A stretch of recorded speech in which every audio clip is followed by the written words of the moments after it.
सांब नामक ब्राह्मण का प्रजा की ओर से धृतराष्ट्र को उत्तर देना। वैशंपायन जी कहते हैं, जन्मेजय, कुरुराज की करुणा भरी बातें सुनकर वहां एकत्रित हुए सब लोग रोने लगे। अपनी संतान को विदा करते समय पिता और माता को जितना कलेश होता है, उतना ही कलेश कुरु जांगल निवासी मनुष्यों को हुआ। फिर धीरे-धीरे उनके वियोग जनित कलेश को कम करके उन सबने आपस में बात करके अपनी-अपनी राय जाहिर की। तदनंतर एक मत होकर उन्होंने राजा की बात का उत्तर देने का भार एक ब्राह्मण पर रखा। वे ब्राह्मण देवता सदाचारी, सबके माननीय और अर्थ ज्ञान में निपुण थे। उनका नाम था सांब। उन्होंने उठकर महाराज को आदर देते और सारी सभा को प्रसन्न करते हुए इस प्रकार कहना आरंभ किया। राजन, यहाँ उपस्थित हुए सब लोगों ने अपना विचार प्रकट करने का सारा भार मुझ पर रखा है, इसलिए मैं ही इनकी बातें आपकी सेवा में निवेदन करूंगा। महाराज, आप जो कुछ कहते हैं वह सब ठीक है, उसमें असत्य का लेश भी नहीं है। निसंदेह हम में और आप में परस्पर घनिष्ठ स्नेह स्थापित हो चुका है। आप लोग पिता और बड़े भाई के समान हमारा पालन करते हैं। राजा दुर्योधन ने भी हमारे साथ कोई अनुचित बर्ताव नहीं किया है, परंतु धर्मात्मा महर्षि व्यास जी आपको जैसी सलाह देते हैं वैसा ही कीजिए, क्योंकि वे हम सब लोगों के परम गुरु हैं। आपसे बिछुड़ जाने पर हम बहुत दिनों तक दुख और शोक में डूबे रहेंगे। महाराज शांतनु, राजा चित्रांगद और भीष्म द्वारा सुरक्षित आपके पिता विचित्रवीर्य ने जिस प्रकार इस पृथ्वी का पालन किया है तथा आपकी देख-रेख में रहकर राजा पांडु ने जिस तरह से इस राज्य की रक्षा की है, उसी प्रकार आपके पुत्र दुर्योधन ने भी हम लोगों का यथावत पालन किया है।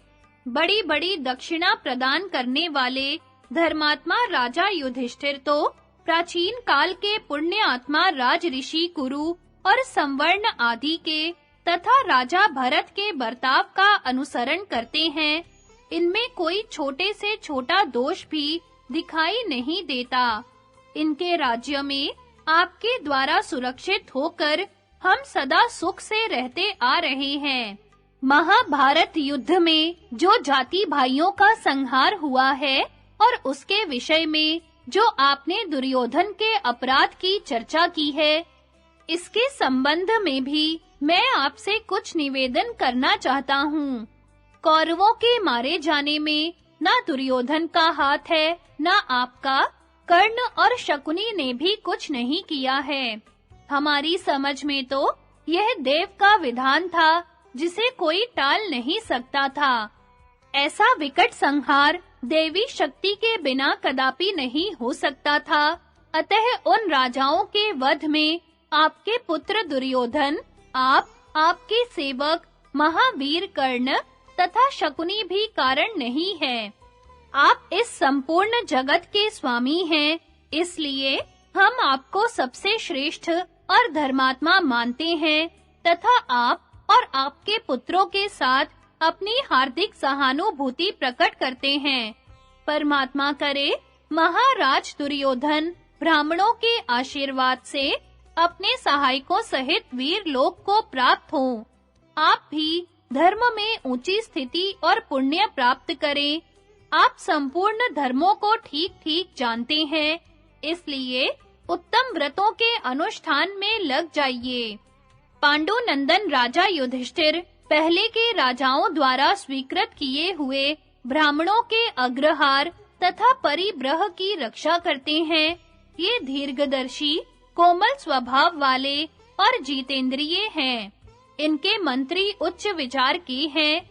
इनका हृदय बड़ा ही विशाल है। ये शत्रुओं पर भी दया करने वाले और परम पवित्र हैं। बुद्धिमान होने के साथ ही ये सबको सरल भाव से देखने वाले हैं और हम लोगों का सदा पुत्रवत पालन करते हैं। ये पांचों भाई बड़े पराक्रमी, महात्मा तथा पुरवासियों के हित साधन में लगे रहने वाले हैं। कुंती, द्रौपदी, उलूपी और सुभद्रा भी कभी प्रजा के प्रतिकूल व्यवहार नहीं करेंगी। आपका प्रजा के साथ जो स्नेह था, उसे युधिष्ठिर ने और भी बढ़ा दिया है। इसलिए महाराज, आप युधिष्ठिर के विषय की चिंता तो छोड़ दीजिए। आपको समस्त प्रजा का नमस्कार है। सांब के धर्मानुकूल और गुण युक्त वचन सुनकर समस्त प्रजा उन्हें साधुवाद देने लगी तथा सबने उनकी बात का अनुमोदन किया। धृतराष्ट्र ने भी बारंबार सांब के वचनों की सराहना की और सब लोगों से सम्मानित होकर धीरे-धीरे सबको विदा कर दिया। तत्पश्चात हाथ जोड़कर उन ब्राह्मण देवता का सत्कार किया और गांधारी के साथ वे फिर अपने महल में चले गए।